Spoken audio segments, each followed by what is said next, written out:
Hello, this episode of the Old and Shot is an in-depth look at this Kodak Retinette 1A. I bought it in a job lot with 4 other cameras. Got them for less than £15, and 3 of the cameras I retained and 2 of them went in the bin because they were unserviceable. But this one, it's the second time I've taken it out, and we're going to have a close look at what this camera offers. Kodak made a few versions of the Retinette 1A, and this one is the model 042, made between 1961 and 1963. The way to tell them apart, or the way to identify this particular model, is first of all it's a pronto shutter. The name Retinette is in script. The later one was in just capitals, and it was upright capitals, all the same height. The lens, this Snyder Reomar lens, this one is a f2.8, the earlier ones were f3.5. So it's model 042. Looking at the top plate, you got the rewind wheel here, and on top is a film type reminder. It doesn't input anything into the camera, it's just you can set it to tell you what film is in case you've got a bad memory. You've got your accessory shoe, the shutter release with a screw for a standard shutter release cable, and you've got your frame counter here, which when you're starting your film you have to set it manually. So you turn this round until you get to the diamond, wind it on, shoot, wind it on, shoot, and you'll see that it counts down. You start at 36, and every time you take a shot it goes down 1. If you're using a 24 exposure film, I would suggest that when you're starting, take it down to 26, shoot, wind on, shoot, wind on, then start at 24, and you'll have an accurate countdown.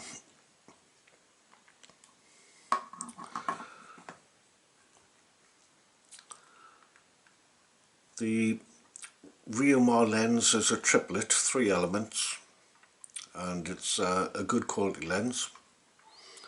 As you can see, we have a depth of field scale, so that, say for example, if you wanted to do zone focusing, so for example if you were working out that your subject was somewhere around 10 foot,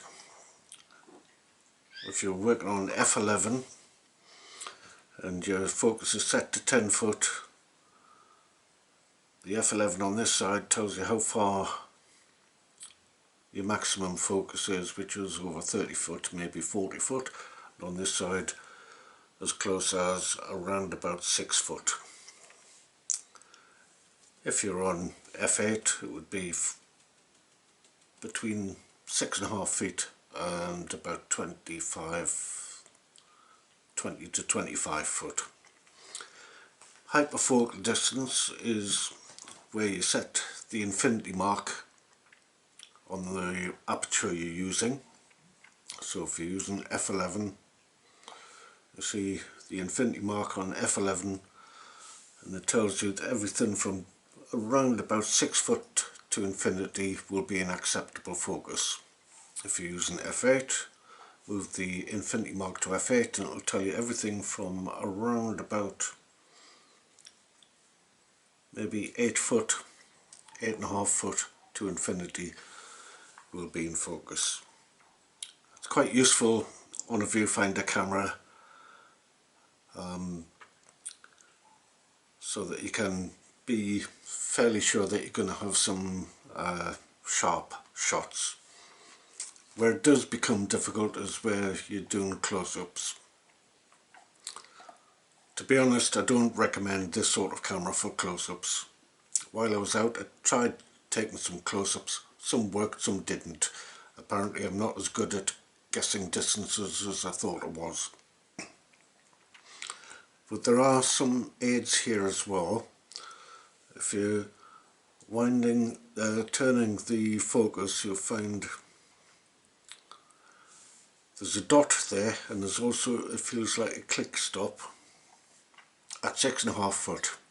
That's for shooting for portraits where your frame will have maybe a half body length portrait.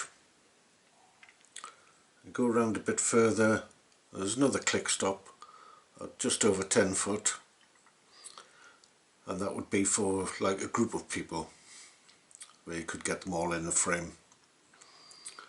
And then finally there's another one at 30 foot, which will be good for landscapes.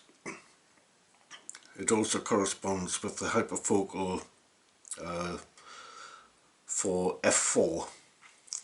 This mark here is for f4, and tells you that at f4 everything from 15 foot to infinity will be in focus. Of course, if you're on a smaller aperture, then there'll be more than that in focus. This is your socket for plugging in your flash. On the bottom of the camera we have the winder or frame advance.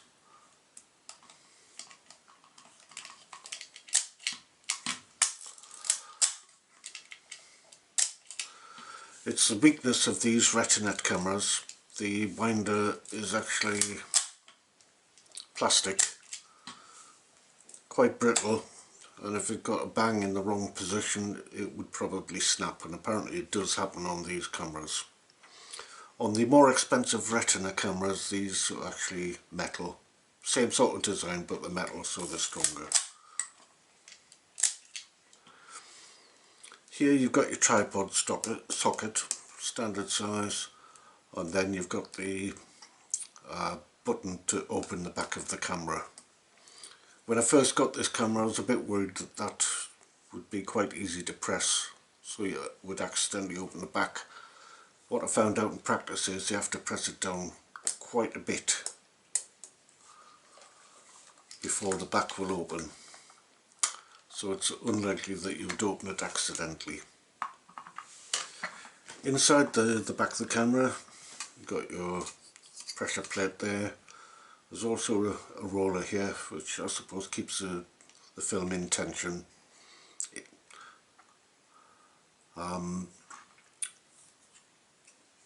It's nice and clean inside this one. There's a couple of corrosion marks on the edge strips, but nothing that can affect your photographs. The viewfinder, it's not massive, but it's good enough. It's big enough so that you can look through it and see the whole frame without having to rub your eyelashes up against the back of the camera. And that is the Retinette 1A. I went out to Ridley Park in Blyth, had to walk around there shooting, and then went on to the marina and harbour at Blyth and took some photographs there, which we'll have a look at now, and then we'll come back and discuss the camera and the results.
shooting on Fomapan 100 and it was developed in Ilfotec LC29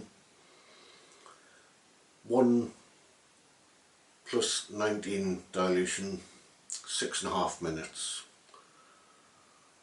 The Fomapan 100 with LC29 is a good combination, gives nice negatives. The camera is very well made and gives good results. Nice sharp photographs. There may be some soft corners, but I don't shoot things to look at corners. The fact that it's a viewfinder camera does mean that focusing is by zone focusing or guesswork. I tried taking a few close-up shots and a lot of them didn't work because I'm not as good at guessing distances as I thought I was. But the camera where the operator was inputting the right information worked great. I really do like these Kodaks of this era, the ones made in Germany. I thought they'd actually been contracted out to a camera manufacturer in Germany, just the Kodak name, but what I hadn't realised was that Kodak bought out a camera company, I think either just before the war or just after the war, and that was their manufacturing arm for this type of camera. They are great, and I thoroughly recommend, if you're looking at film photography and you want to use an old camera, the Kodak Retinettes are well worth a look at. And if you're feeling rich, you could even go for a Retina, which will have a better lens on, like a 4 or 5 element lens. But these Kodaks really do give good results. So that's it for this time. Thanks for watching, and we'll see you again soon. More old cameras, more film, more me. Bye.